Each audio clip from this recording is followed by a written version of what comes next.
Bonjour à tous les amis et bienvenue dans cette preview sur la démo de Nioh 3.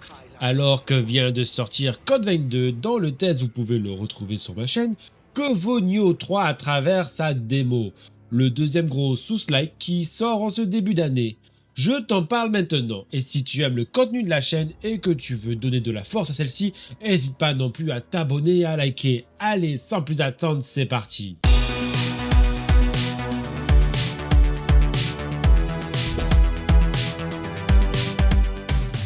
Je dois bien le dire, déjà la démo est généreuse, voire très généreuse, car il faudra entre 4 heures et 6 heures pour venir à bout de celle-ci. Dans cette démo de Nioh 3, les développeurs vous offrent l'intégralité de la première zone à explorer. Et qu'est-ce que c'est plaisant d'avoir une démo qui pour une fois a l'air d'être vraiment représentative du jeu final. Ici, Nioh 3 a décidé de s'ouvrir, et pour le coup, si on n'est pas sur un open world, la zone proposée est immense à parcourir, et si toutes les zones du jeu sont aussi grandes, alors le plaisir de la liberté se fera bel et bien. Je pense que c'est ce sentiment de liberté qui m'a vraiment plu dans cette démo. Dans cette démo, on peut aller vraiment n'importe où dans la zone, pas obligé de suivre l'objectif principal directement. On peut très bien aller faire les à côté dès que la zone s'ouvre. Et justement, parlons des à côté. Entre autres, vous trouverez les petits esprits à récolter, tuer les ennemis dans leur camp, poutrer des boss optionnels, récupérer des gros coffres avec plein de loot, ou bien encore détruire des yokai dans le purgatoire. Il y a de quoi faire dans cette zone, et ne pas ressentir le côté redondant. La map est suffisamment fournie aussi en ennemis et en yokai pour ne pas avoir ce sentiment de vide. On sent aussi une volonté du studio d'améliorer la narration du jeu et de son histoire, ne faisant d'elle pas qu'une simple toile de fond comme le font pratiquement tous les Souls Games.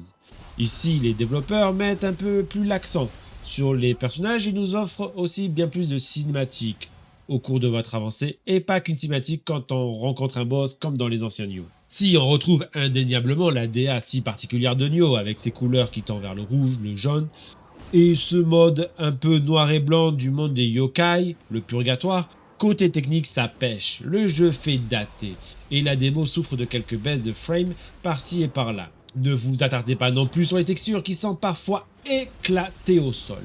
Toutefois, est-ce là que l'on attend le jeu? Non, assurément que non, on l'attend avant tout sur le gameplay. Et là, c'est clairement un coup de cœur. Les Nioh n'ont eu de cesse de s'améliorer vis-à-vis du gameplay au fur et à mesure de leur sortie.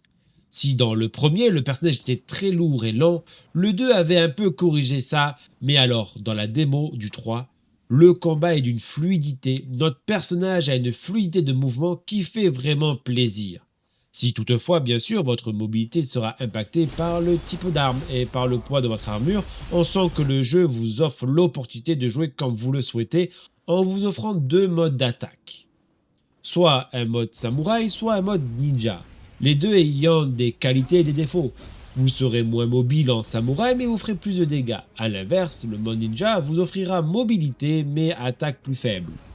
À cela, rajoutez des techniques, des cœurs de yokai qui vous offriront des attributs supplémentaires et un bon nombre d'armes tout aussi fun à jouer les unes que les autres, et vous voilà dans l'un des gameplays qui, oui, ne révolutionne pas le genre, mais qui est l'un des plus péchus d'un Souls Games. Finissons sur la difficulté. Ce qui est bien dans les Nioh, c'est que c'est globalement moins punitif que les Dark Souls par exemple. Et je dois vous dire que cette démo, du moins, est faite pour tout le monde.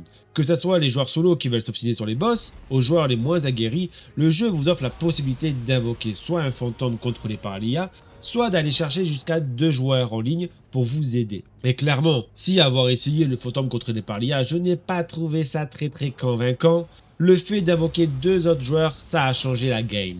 On a tabassé un boss en moins de 3 minutes. Le studio met entre vos mains la possibilité de passer toutes les difficultés. À vous de savoir comment vous voulez jouer. Solo ou multijoueur. Ça sera votre choix, votre partie. En conclusion les amis, la démo annonce du très bon. La démo m'a vraiment hypé. Le gameplay est vraiment ultra péchu. Ça m'a donné envie de faire la totalité de la démo. Nioh 3 annonce avec cette démo un jeu qui pêche, oui, par sa technique, mais qui devrait ravir les joueurs les plus habitués comme les moins habitués de la série. Si la démo est représentative du jeu final, des dizaines d'heures de jeu s'annoncent pour un plaisir agréable et légèrement addictif, manette en main. Voilà qui conclut ma preview. On se retrouve pour le test final du jeu qui sort le 6 février. En attendant, dis-moi en commentaire si tu as fait la démo et ce que tu en penses. Et abonne-toi et like et bon jeu à tous.